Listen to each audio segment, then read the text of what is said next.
Hello and welcome back to Shakhtar's Glory, episode 49 I think this is. This is going to be a bit of a weird recording because I recorded this whole episode and the audio didn't record. So I'm going to recording it afterwards, so then I'm going to have to try and see what's happening because it was a few days since I recorded. But as you can see, we're with the first leg against PSG in the Champions League. Not much more to say until the screen skips forward to the next point. So it'll probably be a bit of a weird video to a degree, just sort of explaining sort of what's happening sort of after it's happening. Like I said, this video in the editing, I started doing it, and yeah, it was just shocking that the audio had just completely not recorded. I don't know if the mic wasn't plugged in or something, or I'm not too sure. But the video, when I was editing it, was about 30 minutes long, so hopefully I can do a bit of creative editing and new recording, and from there I can shorten it down a little bit. So we're going to click on the schedule. No, we're going to click on schedule. No, we're clicking on transfers. I'm guessing we must have looked at a few new ones that have come in. We are. The first one is Rafael Solis, defensive midfielder, can play Segundo Volante. All round sort of good, solid looking player. He's a bit upset that we didn't put him in the Champions League team, but he'll get some game time in the league and hopefully that will satisfy him. And yeah, we can sort of integrate him into the team a little bit this year, or if not, we'll try and get him out on loan. He came in from Newell's Old Boys in Argentina, 4.8 million. He's played some good amount of games for Newell's, so hopefully, yeah, he can be a good integration into the team and a good addition, sort of into the future, certainly. The next one is Adhemar Tiepo Paz. We may have looked at him already. Yeah, ignore that. We have Cedric Drouet, Swiss striker. I think we signed him from Basel, I want to say. We'll have a look at that in a second though. We'll click on his history. But yeah, very well rounded, some good attributes. There's a few bits to work on, but he's got some good determination, good pace, good finishing. It was from Sion in Switzerland. We signed him for 2 million. He played 3 games for them without scoring, but I'm sure we can get something out of him. He's on loan now already at Olympic Donetsk, so we can get some game time there in the league and get used to the league. He's got 5 goals in 6 games in the under-21 qualifying already, so he's got good pedigree. Defensive forward or poacher. We'll probably try and retrain him a little bit, maybe more towards that advanced forward role. Dmitro Litvin, he's a 23-year-old Ukrainian centre-back. He was in the second tier in Portugal, but he was attracting a lot of interest from people like Benfica, Sporting Lisbon, Boavista, I think. So from Sporting Cavilla, something like that, in Portugal. Originally, he started his career at Dynamo Kiev. Been around the block a little bit, but he's made his way to Portugal. He's made a bit of a name for himself. He's been playing really well. We signed him for 85k, which I thought was a bargain considering the names involved for him. If we can get something out of him, great. If not, we've already recouped that fee pretty much from Zoya for their loan fee. So half of it pretty much we've already covered. So if we can get a bit more out of him, maybe he could be a replacement in a couple of years for one of the older boys. And he obviously gives us that Ukrainian influence back into the team and back in the heart of the team as well at the back. We've also got Jose Hurtado, a Colombian centre midfielder. Again, very well rounded. A few bits to work on, but he's only 18. He also is on loan at Olympic Donetsk, just to get him a bit of game time. As you can see, he hasn't played a professional game in his career just yet, but I'm sure he'll be working his way through gradually. A bit of boost to some of those stats, but generally on the whole, a good addition to the team. Carlos Companucci, I think we did look at him last episode, but I'm sort of just going through, winging it a little bit here. He is just an Argentinian. He's not half Italian, despite his surname, or his surname sounding it, but a good winger. He was in and around the first team. I was thinking about it, but we did then loan him out to Alexandria. They're 4th in the league at the time of playing them. Yeah, because obviously I think we played them in the last round of fixtures, I want to say. As I'm recording it, yeah, I think we look at it in this game. Like I say, I'm trying to piece together from what I've edited and what I haven't. It's a bit annoying having to go backwards, but we signed it from Racing Club in Argentina, 3.8 million. Again, good bit of potential, quite well rounded, something there to work on. We'll also have to train him as an attacking midfielder to play sort of one of the roles we're looking at. But I think for this first season, if we can just get in some game time, that's what we'll be looking for. We've also got Gennaro Rojas. He's another one who's a bit unhappy I didn't include him in the Champions League team. Been trying to loan him out, but so far no one's come in. But we'll carry on trying to do so. If not, we'll get him some game time. He's played a few of our pre-season friendlies. Hasn't featured too much. Doesn't really fit a few of the stats he's got. When we play in the Champions League, we have that defensive midfielder. He'll slot into that perfectly once he's had a bit of game time, a bit of boost in some of those attributes. Determination's good. He's a determined individual. He does like to argue with officials, so I've got in mind there a little 5'10" as well. So I've got in mind a little young Gennaro Gattuso on my hands. Similar first name as well. San Lorenzo 2.7. He's figured a bit for the last couple of seasons, but we're looking to get a bit more out of him than what he has previously. This one's very exciting. Jorgen Strand Larsen, a 20-year-old Norwegian striker. Great finishing. A few other attributes that are quite good as well. Very low determination, which he needs working on, but he's got a fairly professional attitude, so I'm sure that won't be a problem. But the reason I went for this one, I'm particularly excited for him, there were some big clubs involved, interested in him. Milan was one of them. I think Newcastle, West Ham. I'm going down slightly in the scale of large clubs, but there's a few others as well, a couple in Germany, I think, a couple in Spain.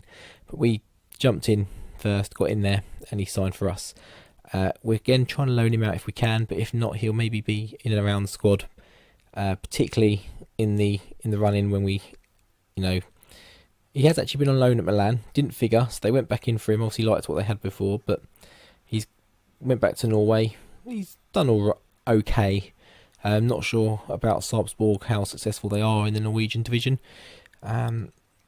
So maybe perhaps that's part of it. In a better team, maybe he'd do a little bit better. So we'll be obviously able to give him a lot more chances in a game to get some goals. But we're trying to loan him out and see where we go with from him. But very excited for him. Serge Gnabry. This is a very big transfer for us. He was available on a free. I was looking at free transfers. There was people like Robin. There's a few others I did remember at the time, but I can't remember now re-recording. They weren't interested, but Gnabry was, and we actually agreed terms with him to sign at the end of the season. But then we had, I thought, you know what, I don't trust Konoplyanka. We're going to get him in now, and we had the option to buy him now for 3.8 million. I think it was 3.8, we'll see shortly. And I just thought that was obvious to do, really. 3.8 to get him right now and get him straight in the Champions League team. He hasn't played for Bayern in the Champions League, so I can register him, and I have done for Konoplyanka. He's out of the squad. Not very happy, but I'm not very happy with him and his performances, so swings and roundabouts. He's got 4 goals in 4 caps for Germany, but I seem to remember, I'm pretty sure those 4 goals all came in one game. He left Arsenal, very disappointed when he left Arsenal. I thought he was a player with some potential. Didn't really make it at West Brom. I think he went on loan somewhere else, wasn't particularly great. Then he went on loan into Germany, to Hoffenheim. We sold him to Werder Bremen. He then went a season later to Bayern Munich. In game now, he's then been on loan to Hoffenheim, into Milan as well. Some decent performances, but we'll be looking to again a bit more out of him. At the moment, he probably is just being kept out by Rodrigo. Rodrigo is on fire, but he certainly has a chance to force his way in, and certainly off the bench, give us a bit of impact in some of the games. I think the last transfer we looked at then is Yasuhiro Komatsuzaki, Japanese striker. Again, 6 foot tall. He's unambitious, hasn't got good determination, but there's just a few stats there that look a bit good. And I've also got a little bit of mind of thinking that maybe he can boost some merchandising and generate some money in the Far East market. If that's in the game, I'm pretty sure something like that is. If we can do that, that'll be amazing. Maybe do a tour there in the off season at some point. But there's enough there to work with. We might get something out of him. Possibly more likely just be able to be looking to maybe make a bit of a profit on him in the transfer in a couple of years. Maybe get a bit, like I say, some sponsorship or something like that out of it in the Far East and make a bit more money that way. But we'll see. We do also have some future transfers. First of all is Saeed Saheb, 17-year-old Iraq player. He comes in 2021 January, so about sort of 10 months from now, 11 months from now. A bit disappointing we have to wait that long, because it gives him a chance to, train with some better facilities and maybe improve a bit more on what he has. But again, there's some good stats there. But really, the reason I signed this guy is just curiosity. Sign an Iraqi player, just see if we can maybe get him in the Iraqi team. and just see if we can develop him into somewhat of a decent player. Maybe not for our first team, but certainly around be a bit of a loan out player. I don't know. He may turn into something. Who knows? But if we can just generate the best Iraq player in they have, it'd be just really interesting to see what happens there. This guy I am really excited about, Elias Patrak. Young 16-year-old Belgian. We're paying a lot of money for this guy, but looking at his stats for a 16-year-old, they are phenomenal. At one point I tried to sign this guy and they were quoting me 70 odd million. I've come back. I think we've paid a hell of a lot more than that. He's only worth 200k. I'm pretty sure, we'll see in a minute, I'm pretty sure we've gone into the millions for this guy. He's already playing in the league in Belgium for Standard Liège. Centre midfielder, good passing, okay determination. He's ambitious, 6 foot already. He's played 7 games for Standard Liège. He signs in 2021 at some point as well, I believe. Scouts love him. He's still quite far down on the best midfielders in our team, but he's number 10. He's in the top 10. Bear in mind how many good midfielders we have, and he's 16. So it just shows how good this guy is going to be. If we can get him in, maybe get him some, homegrown status as well, he could be a star for years. So back to the fixtures. Last time out, obviously, was what was it? The Champions League group game against Fenerbahce. No, Karpaty. Then we had the draw for the Champions League. As you can see, we've had a lot of pre-season friendlies. We had the Donbass Cup, which I created, played a selection of sort of South American teams, dominant in that. We had a couple of friendlies, again, a lot of high score lines, 8-0, 6-0, in the friendlies, 9-2, 12-1. We played Krasnodar in the Rakitsky's testimonial. We won 5-1 in that game. Tyson was back in the team for that. We had Arsenal Kiev in a friendly, 6-2, and then we just played some low-level teams to warm up for PSG, to get a few more players fit, and also just to give us a bit more sharpness and a bit of morale as well. Not that we needed it after though. I didn't know how those other games were going to go that well. I didn't know we were going to beat people like Boca Juniors and people like that well. I think at this point I was saying that I would probably come back after the PSG game for Alexandria. That's not the case. I am going to come back for the PSG game. I'll probably mention it at the start of the next video if I think I've recorded it. I can't remember. But as you can see, line-up wise, pretty standard 4-3-2-1. We've gone with the defensive midfielder instead of the attacking midfielder that we obviously went with in the Fenerbahce game, just because it's PSG. We need to be a little bit more careful, but not many too surprises. Obviously Romero, if Romero's dropped because he wasn't playing amazingly well in the friendlies. Yaremchuk's on the bench. He was playing very well. We've got to give a number to Nabry there. We'll give him number 18. He can't have the 11 he wants. Boakye is actually injured in this game. We may have touched upon it in the last episode, but he's going to miss possibly the second leg as well. I think there's someone else injured as well. I had written down before I recorded this and since deleted the note. So we're getting into the game now. They're playing exactly the same system as us. You'd say man for man, they're probably a little bit better than us. They've got Cavani up top, Neymar, Mbappe. I do remember something I spoke about in the last video relating to Cavani. We'll get onto that possibly in a bit. We've got Kimpembe, Marquinhos, Delight. I remember getting that completely wrong in the first recording. I still don't know how to say it. They've got some good subs: Carrasco, Promes, Di Maria, Neves, Pereira. Neves they signed from Wolves, of course. But as you can see, we've got a few players on yellows. They get a yellow card in this game, they're going to miss the second leg. They both are centre-backs. Obviously, we've got Rakitsky can step in if need be. Yeah, so Ruben Neves, 30 odd million from Wolves. But he's done well for them. Better than Tyson has, certainly, for the similar sort of money. We'll let the assistant take the team talk. It's going to be a kick-off. We're shooting right to left, obviously in the orange kit. And obviously it's a nothing highlight. So we get a throw-in deep in their half. Switch the ball out to Boyachuk and Rodrigo. We talked about him in the little chat beforehand, how he's keeping Nabry out of the team because he's on fire. Rodrigo, he is on fire. Whether I play him on the front three in the league or whether I play him in this left-hand side as the inside forward, he is on fire. He is just incredible. And smashes that away, top corner, no chance for the keeper. And there's another highlight, the keeper kicks it out, their keeper that is. They get the ball back in the midfield. Can we snatch it off them here, Cavani? And he squanders a chance. He hits it straight at Shevchenko. Shevchenko with a great save. and it comes back to Marquinhos. They've got the ball wide still, and it's cleared, but we can't get it away completely. They still retain possession, and another wild shot from distance. That's what we're limiting them to in this game. It's good, very good play.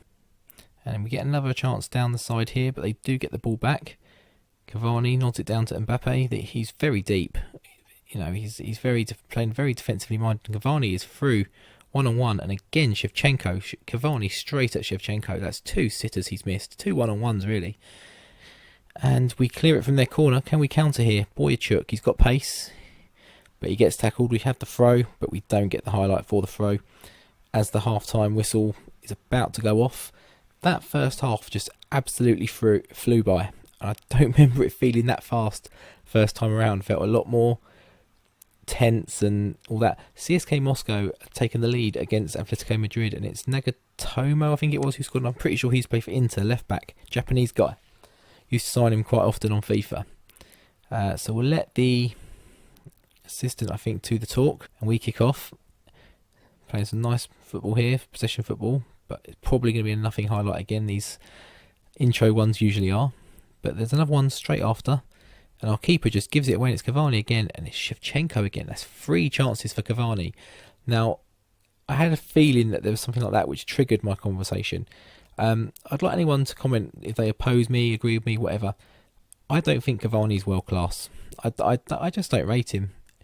Arsenal will probably go and sign him in the summer now, and I wouldn't be surprised and probably be gushing over him. But I just don't rate him. I remember at Napoli, I did rate him. He was possibly because he was a big player in a small pond at the time. Napoli probably were up and coming. They weren't quite the team they are at this moment in time. And I just don't rate Cavani. I'm not saying he's not a good player. I just wouldn't say he's a great player. A lot of people, as we score Viseu, I wouldn't say he's a great player. You know, you've got Messi and Ronaldo.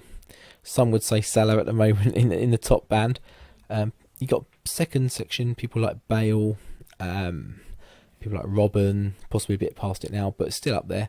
Lewandowski, they're the sort of second tier. I'd say Cavani's probably in that third tier of players. I mean, what summed it up for me as well is when we played PSG in the Champions League, my Arsenal team, not my Arsenal team on here, real life, we played them in, I think, obviously in the Champions League, and he missed so many sitters in that game, and we should have been out. They should have been out of sight against us, and he just was so wasteful in that game. And I know it's one game judging him, but I've seen it so often. Yes, he's now the PSG all-time top goal scorer, but he took that from Zlatan, who only left like a year and a half ago, 2 years ago, and he broke the record. Don't get me wrong, quality player, absolutely fantastic player, Ibrahimovic. Was on the fence with him for years, but he is a class act.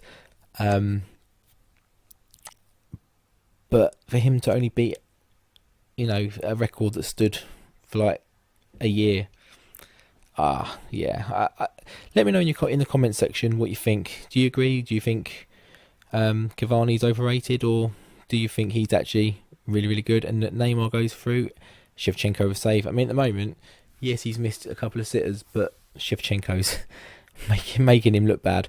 Shevchenko's having a blinder. I mean, he's got a 7.5 rating.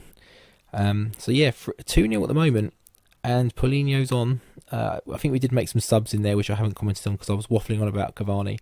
I think I did that after the game in the original recording. It looks like the game's sort of just coming to an end here. We're closing out everything they do. We're just closing out, but Neymar's through a chance again, and Blaze is over. So we go into extra time, added on time, 4 minutes. Currently with a 2-0 lead, taking that into the second leg would be fantastic. And here it is, final whistle, 2-0. There probably wasn't as much excitement in the goals because I do vaguely remember the result. I knew we won. I couldn't remember if it was 2 or 3. I knew because, like I said, I recorded this a good few days ago now. And I've recorded games since. I think I've recorded the second leg as well. Not going to give anything away, no spoilers obviously. Here we go, we're clicking on Cavani, so I'll skip this in the edit. We talked about him a moment ago already, yeah. So there probably wasn't as much excitement or enthusiasm or shock at some of the goals because I just knew what was coming. The original recording probably was better, but it was going to be a 25-minute video. Hopefully this will be closer to the 10 to 15 minute mark now with some subtle editing. But CSK Moscow, despite having a man sent off pretty early in the game, they hold on to 1-0 against Atletico Madrid and give themselves a fantastic opportunity in that second leg. Obviously got to go to Madrid, and we know exactly what that entails and what that's going to have in store for them. They're a tough opposition. They're doing really well in the league now. I think they've picked up their league form. So if you've enjoyed this video, albeit a really weird way of putting it together, or hopefully this has recorded the audio, because that would be an absolute travesty if I have to do it again. Yeah, enjoy the video, drop a like on the video, drop me a sub to my channel, and yeah, if you want to keep up to date, just subscribe to the channel, drop me a like, and any comments, like I mentioned, the Cavani comments, let me know what you think. Do you agree? Do you disagree? It'd be good to get some sort of chat going on some of these videos and what people really think. So yeah, until next time, I will see you later.